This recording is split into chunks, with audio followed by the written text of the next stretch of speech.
And pagpasok guys, ito, yung sa connecting room, 5520. Tapos dito tayo sa 5519. So, left side, guys, may CR.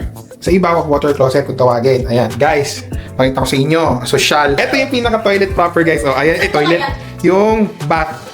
Oh, ayan yung dalawa naka-ano na sa ano. Kasi malaki yung bathtub. Oh, malaki yung bathtub. Tapos, ito na yung ano, yung mirror, sink. Tapos, ito yung shower area, guys. May paupuan pa doon. May bathrobes, hangers, vault, may plancha. Ano to? Oh, may flashlight. And then, ito na yung pinaka-room, guys. So, may desk, guys. Tapos, may, ano to, Cleopatra bed ba tawag dito? Alam? May mirror. Tapos, ito yung CR na tago sa ano. King-size bed. Ang ganda, guys, oh. Ayun yung view. Dito muna tayo. Guys, ang ganda ng teapot. Ang ganda, oh. Pero bawal kunin. Mahal to. Ito, guys, coffee maker. Para espresso machine. Ayan, may chiller. Ayan, ito yung, may bayad na to guys, mini bar.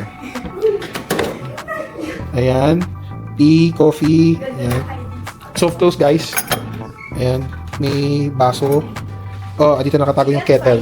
Tapos, ito na yung view guys. Oh, ayan yung dalawa. Oh. Wait, tatanong Ito yung,